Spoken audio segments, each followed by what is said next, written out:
What's going on? Have you, as a player, when you played, did you ever go through anything kind of like this with the expectations going up and then losing streak? And if so, how does one get out of it? Do you remember? Can you call back to that, I guess, at any point?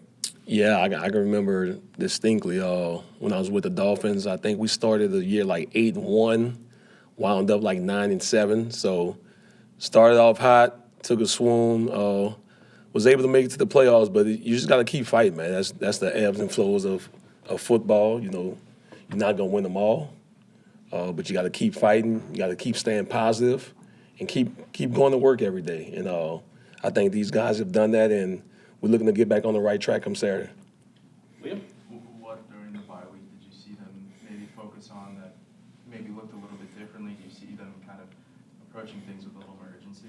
Yeah, I just see them coming together. You know, in a situation like this, the outside world would try to, tear you apart. But I seen a team that has gotten closer together. They went out there the 2 bye week practices and we worked on things, corrected things. You saw enthusiasm out there. You saw guys eager to get out there and continue to work. And I think we had a pretty good practice today. So I think guys have a certain sense of urgency. They know what's on the line. They know what's at stake. And we got to find a way to win the game come Saturday. The young guys, Charles Lester, Kai Bates, so on and so forth, what have they done that's been a positive? What do they have to do to earn more PT? Yeah, it's just a numbers game, especially at the corner position. Typically, you play 3 guys, you rotate 3 guys. Really, some teams only play 2. So I think with those guys, it's continue to earn the trust in practice. Make sure they're studying film, make sure they're knowing their opponents, and just doing the right things off the field. And I have trust in those guys that they can get in and play productive ball, but it's just the snaps just isn't there with the other 3 guys and Jerry, Jabril coming back and Shamar. But those guys are in the mix. Like I said, if they were to go in the game, I think they can play some good football for us.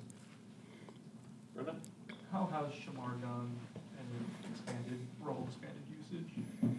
I think he's done well. Obviously, he's still a young player.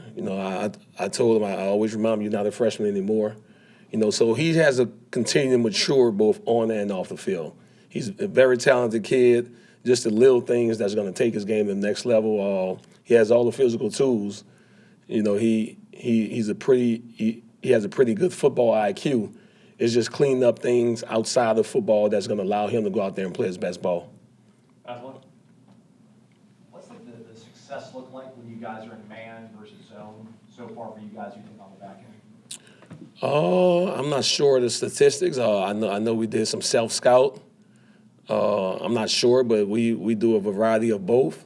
I think we could match up against anybody in the country, man-to-man, and we just got to clean up some things in zone, make sure we're knowing down and distances, matching routes, having good eyes on the quarterback. So it's a work in progress, and guys are embracing it, and, we're going to continue to do both. We just got to get better at it. From the outside, like a lot of fans are like, just play zone. Zone's easy. Just figure out your zone and stay in it. Is it more complicated than people probably think on the outside? It is. I know in certain formations you do want to get the zone because of guys could pick you and everything, and it's up to the players to we have certain checks that we can make within the call, and if guys on the field see it a certain way, they can make a check to allow us to play zone. If not, then we have to stick with the original call. But like I said, it's a combination of knowing what's happening and matching routes because offenses are really good, and instead of they'll run through a man, but they'll stop in zones. We just got to find a way to match routes within the zone. You mentioned it. You played. Obviously, you played pro ball for a long time. You're on some good teams and some not so good teams. When you're on a pro team with the Dolphins or whoever else, who else you play with besides the Dolphins?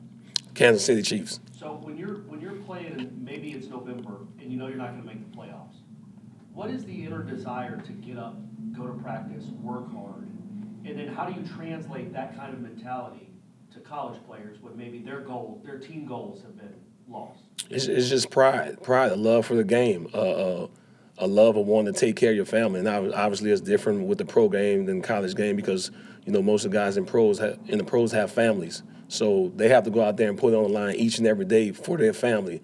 When it comes to college ball, you have to have a genuine care for the program, respect the name on the back of your jersey, and go out there and be self-motivated to play for your brothers.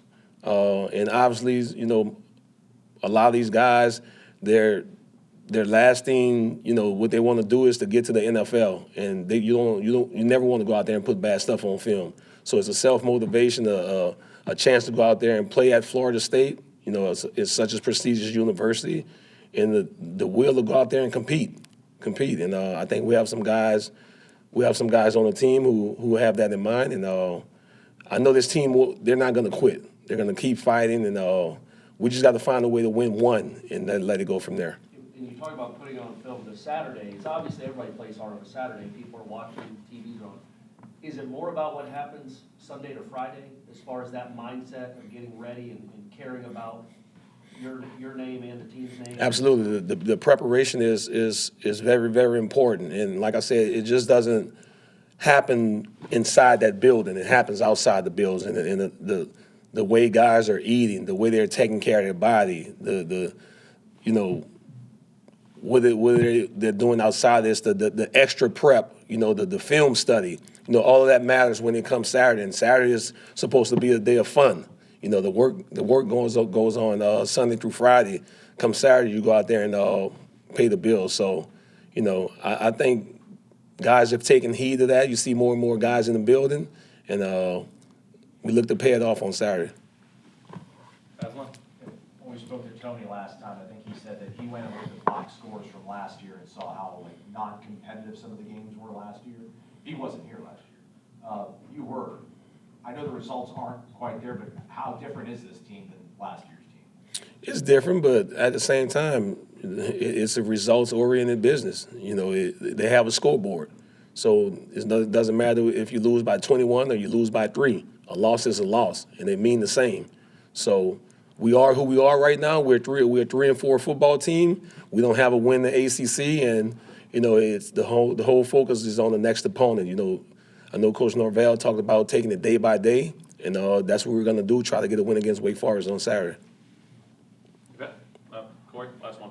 What is that building like over there, the new building? I mean, you were in, again, you played pro football for a long time. How does that compare even to the pro buildings you were in back then? It doesn't compare. It's one of none. Yeah. From what I've seen in, college football, man, schools get buildings each and every year. So right now we have the best building, in college football. Next year, whoever's building their building will have the best. They kind of steal ideas from each other to make it. But it's a unique building, man, and something that, we're proud of, and something that the kids will take advantage of.